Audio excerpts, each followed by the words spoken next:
So segment 3 of the podcast, Sustainability. Yeah, I just killed that word. And ethics, the cost of fast fashion. So that one was important for me because we've watched so many documentaries. Yes, apparently all we do is watch documentaries on what fashion really costs. Cheap fashion specifically. We You said cheap fashion. All these big companies, they do shady shit too. So don't put it just on Yes, cheap fashion. but I say cheap fashion specifically because cheap Quality. fashion, well, I don't care about the quality, is they have to put out a higher quantity, so they're doing more damage than a higher value fashion that will not be producing as much, so they're not affecting as much. Isn't fast fashion more? They don't put out as much because it cycles out quickly. So like every month to month, so you produce a smaller. Let's say you produce 100 pieces. That's a good question. I don't have an answer to. Yeah, But no, that's it's exactly not. what it. They still produce a lot. Yeah, because they want the inventory to be replaced. So before it used to be a collection every like let's say I 5-6 understand. months, but now it's like month to month. Every month you come back to see a new collection. But remember, in one documentary, I don't know if you remember that because that was a while back. They still have all this left inventory that goes into the fields because Oh, they're still yeah. always doing too much. Yeah. So all those fast, so where you have a high-end designer, they're only gonna have season fashion, so they're not turning out as fast. So it's still affecting. I'm not saying they're perfect. I'm just saying it's not affecting it as badly. The whole industry is a problem, period. So to me, it was an important impact because it doesn't affect people want things cheap and fast, but it's not always a good thing because it affects other people around the world in ways that we're not paying attention. So environmental damage from textile productions. The fashion industry accounts for approximately 10% of global carbon emission and consume 93 billion of cubic meters of water annually, enough to meet the need of 5 million people. So we're spending water on clothes when people don't even have drinking water in some places. But not only that, we are dirtying the water of these people. Because when you watch those documentary, and honestly, not to toot my own work, but every time we watch a good documentary, so it's French journalists doing it. Don't be a hater. French journalists are doing great documentaries about unveiling all the shitty shit in the world. The factories for the clothing manufacturing are dumping their water in people's river. And usually in those countries, because it's third world countries, it's around small towns. And because those people don't have like infrastructure like we do here, they rely on those rivers to drink, bathe, and wash their clothes. So now those rivers are dirty, full of chemicals that kills you. And they don't have anything to drink. So sometimes they don't have a choice. They can try to boil it, but it doesn't kill everything. And now all those babies are born with issues because the mothers are drinking dirty water. They're bathing in dirty water. They don't have a choice because they might be far from a big city. They don't have cars.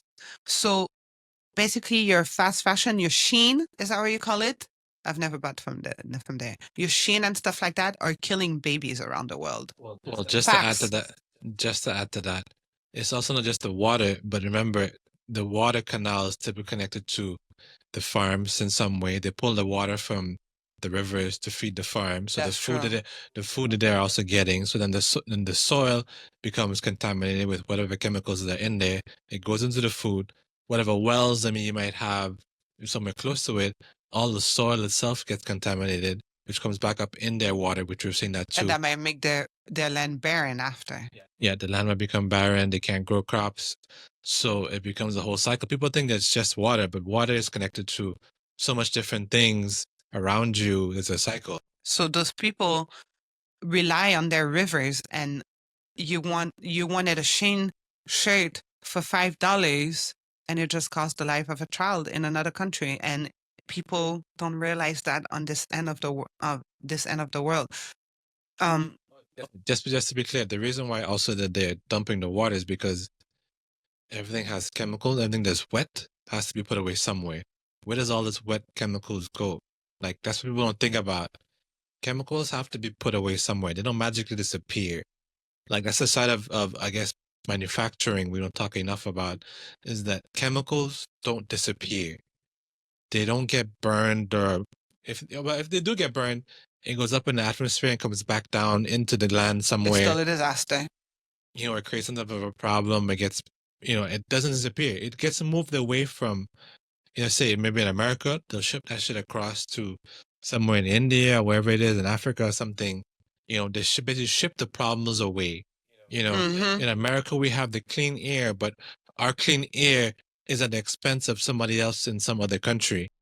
That's the part that we don't understand and really see, that, we live the high life for, I guess, their shitty life, because they get the shitty end of things.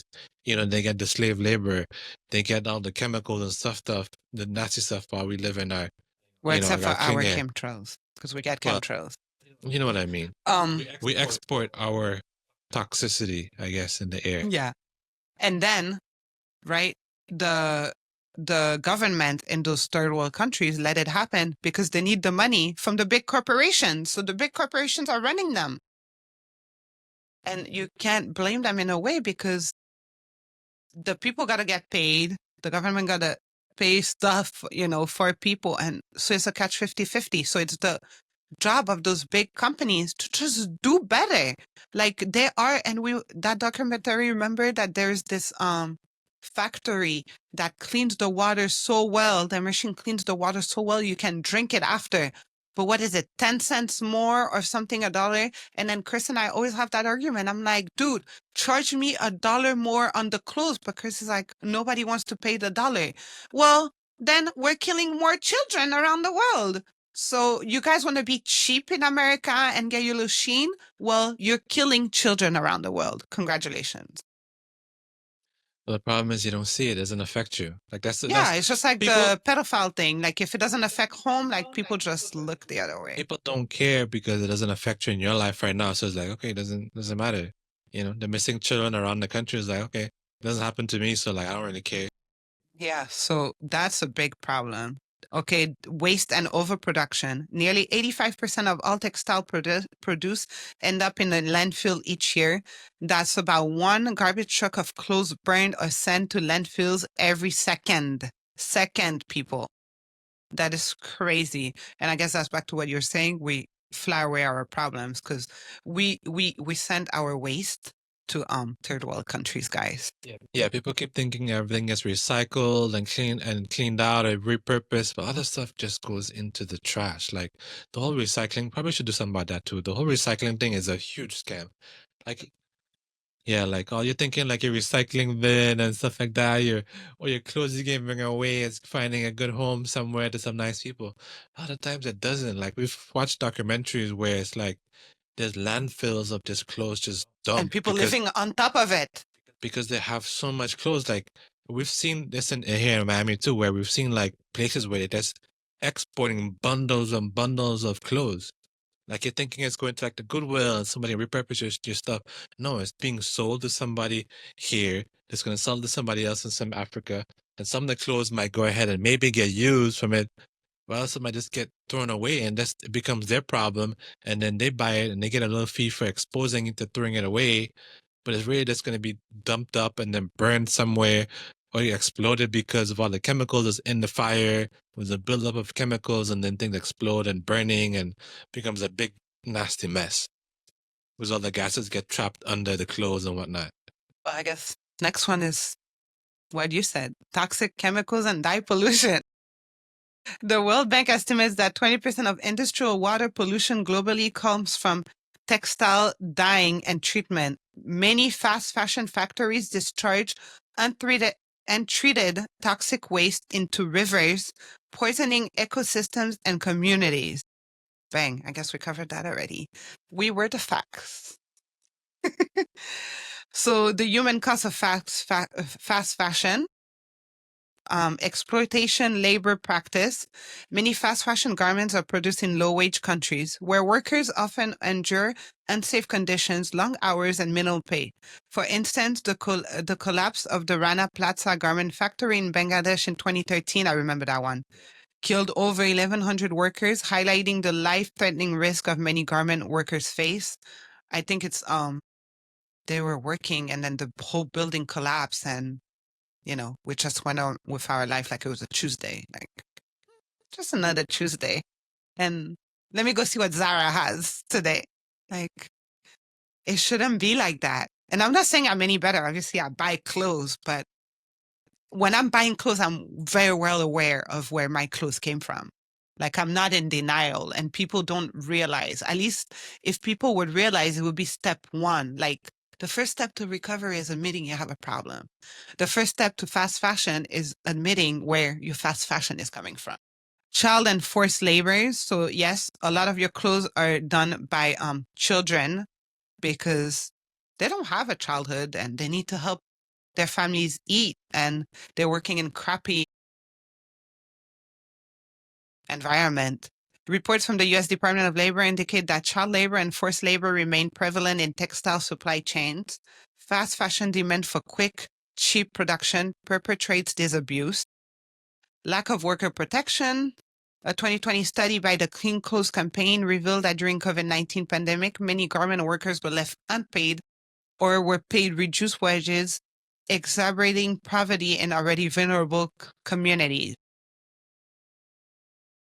Wages and living conditions. The average garment worker in Bangladesh earns about $95 per month, far below living wage. And you guys are spending more than that per week probably on buying those clothes.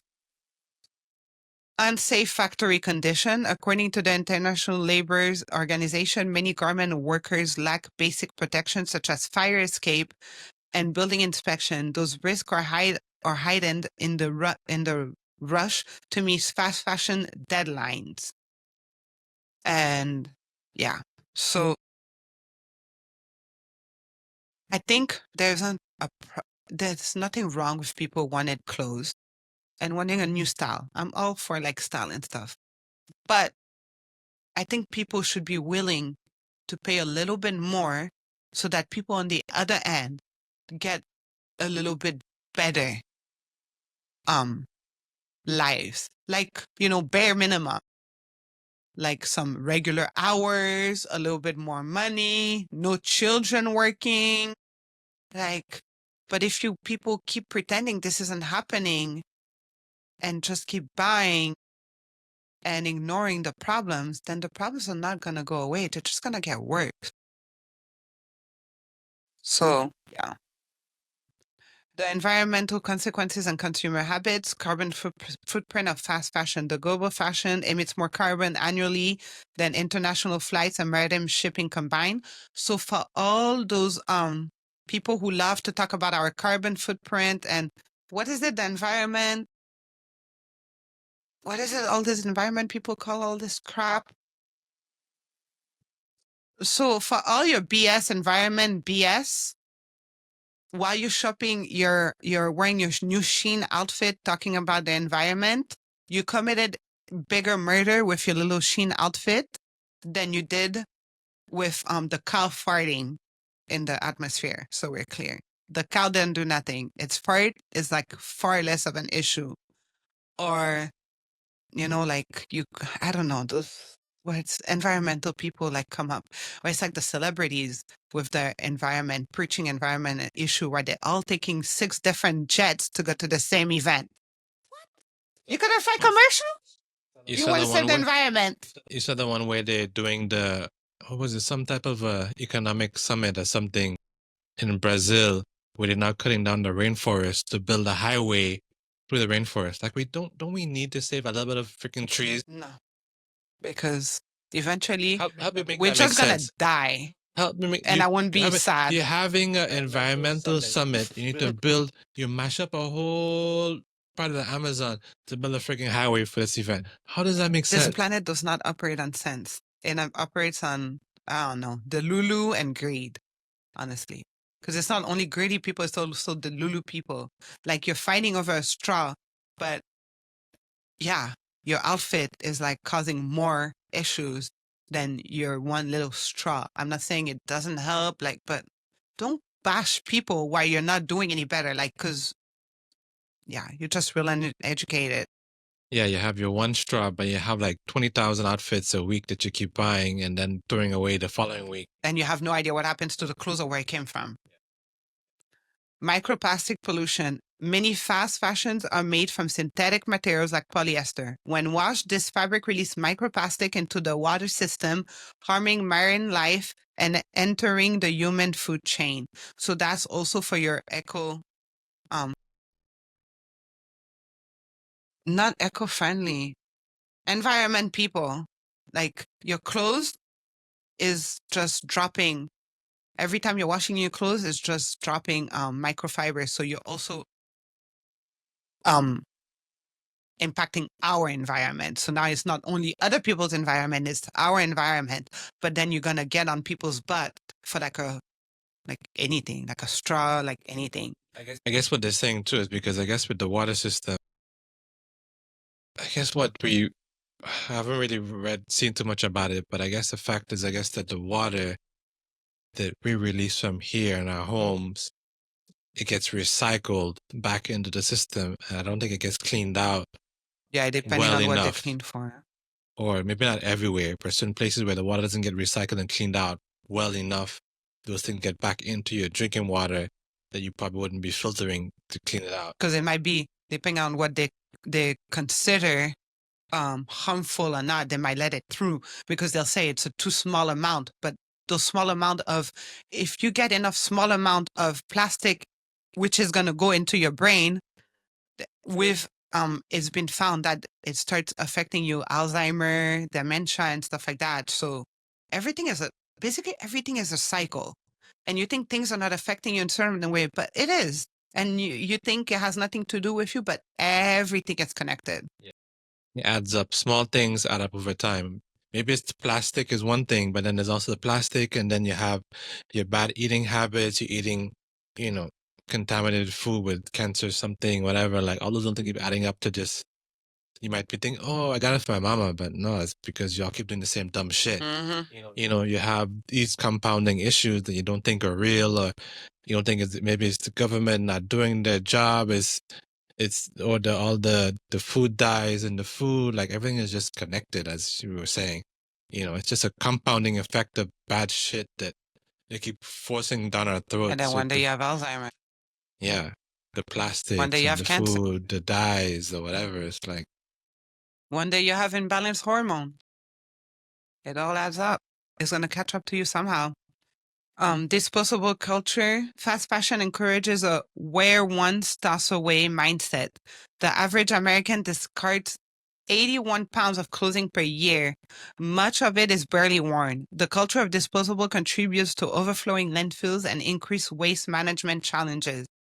I believe in buying quality and just wearing it over and over. And honestly, when you buy quality, it's called vintage. You can pass it on to your children and it's still in good quality. So, yeah, I used to buy cheap when I was younger and them things don't last and you get what you pay, but it also affects us badly. Microplastic impact, they have a report that 35% of microplastic in the ocean comes from synthetic textile. So the next time somebody bothers you about a straw, tell them that their Shein outfit is causing the ocean more problem than your little straw, and tell them to just leave you alone and go away. Consumer waste statistic. The U.S. Environmental Protection Agency states that clothing waste increased by 70% between 2000 and 2015, driven by the fast fashion model. And longevity versus waste. A report from WRAP found that extending the life of a garment by just 9 months reduces its environment impact by 20 to 30%. So rewear your clothes, stop buying so many clothes, and maybe let's put a little break on fast fashion. I think we just have too much. Like everything is just too much of everything. And like us, we've moved a lot. Like when you look at everything you have too much. And then you see people move away to other countries and they have to move with 2 suitcases. And you're like, did I really need all this? Because you managed to move with those 2 suitcases, but you had so much before those 2 suitcases and you're living just fine in another country now. So it's like, I think we're too attached to materials and we have too much. I mean, it's nice to go shopping, but do we really need like a new outfit every week? I mean, I've been that girl, but once you learn to do better, like just do better. If you're hearing this, then now you should know better. So do better.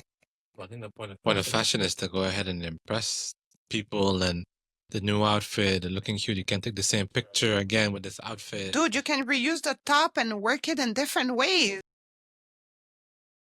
With a skirt, with a pants, with a jeans, with heels, with flats, with sweatpants. Like, we can do better.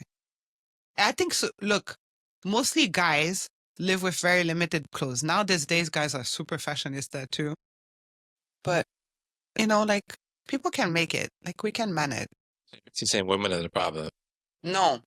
I said now guys are also fashionistas. No, but women are the problem. Possibly for fashion, a bigger problem. There's not guys getting 20 different outfits a week. It's not happening. That is happening these days. Yeah, some guys. Whatever. Steps towards a more sustainable wardrobe. So, as I said, embrace quality over quantity. And then, like that, you can pass it as vintage to your children. Support ethical brands. Research companies that prioritize fair wages, safe working condition, and sustainable practices. I know it's hard, and I know people hate doing research or educating themselves, but there comes a point, guys, we're gonna need to educate ourselves and do better so that our children can have better. Buy second-hand and repair clothing, so thrifting. I see this generation is getting a little better with that, so I think that's a good thing on that end. Not everyone, but some are doing better. I think it's becoming a cool thing. So thrifting, keep going with that. Consignment shops, repair services, and be mindful of your clothes. Wash garment less frequently, air dry, and donate recycled item. I don't know about the washing less, because if I'm wearing it, I'm gonna wash it. But I guess that's because the chemicals that goes into. But I guess, yeah, just like there's little things that we can do to improve.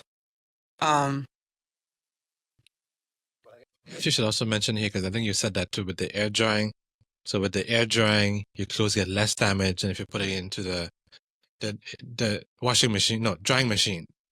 Like I said, damage your clothes, they heat and stuff like that. It shrinks it, so your clothes last way longer. I air dry all my clothes. Our clothes, because obviously the boys don't wash their clothes.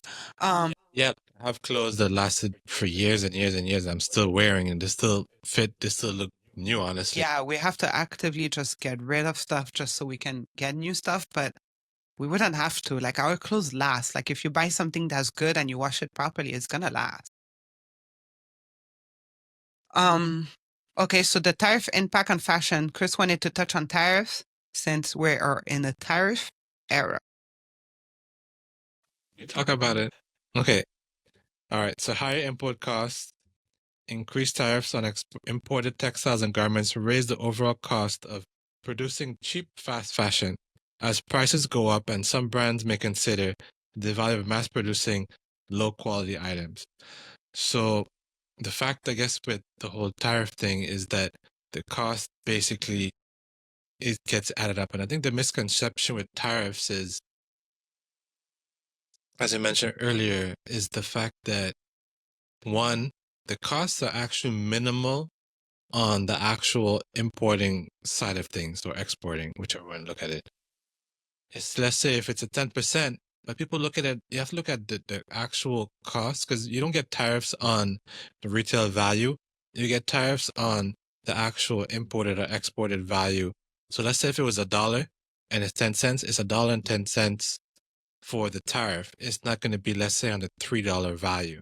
So that number is small. Realistically, a lot of times, the tariffs could just be taken off from the profit, especially those big companies making thousands of dollars. But no, they want to go ahead and bitch about it. The tariff is such a big deal, and they pass that cost off to you, so you can complain to the government about it. But it's really just a minimal number.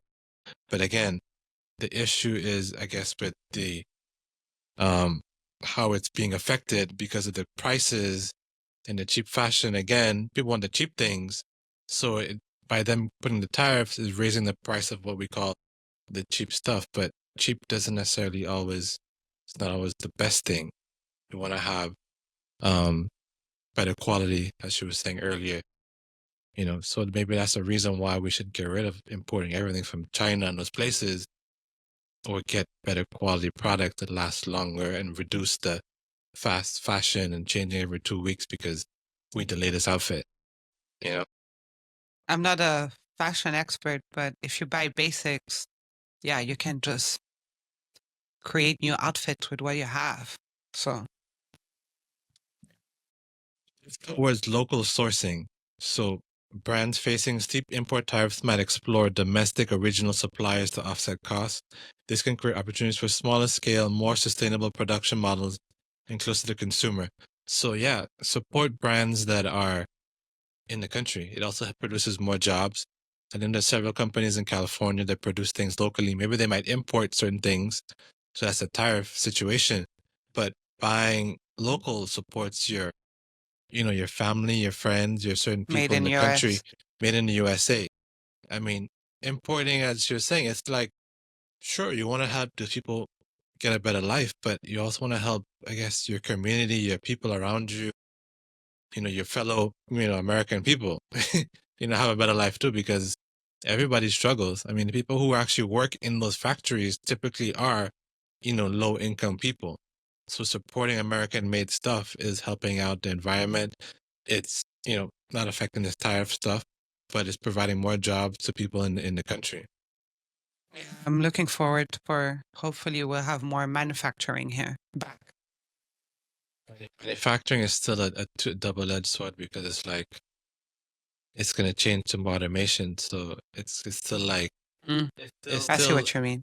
it's still eventually going to be another industry that's going to die out. It's like you have another 5 years before it's like you have machines just printing out shirts. You know what I mean? At the end of the day, that means we are the one in charge of that outcome, because if you want to make a change, then you just have to spend a little bit more, maybe with that one company that wants to do it right. They're still hiring Americans instead of machines. But it might be $3 more for the t-shirt instead, and spend that $3 to support that company. I think we work with, what is it, Patagonia? That Yeah. brand, like they had a great mission, like, with the environment and stuff, and they did great because people wanted to support that. And I think we need to do more of that. Reduce reliance on disposable fashion. With higher costs, consumers may become more selective, reducing demand on ultra-cheap throwaway clothing.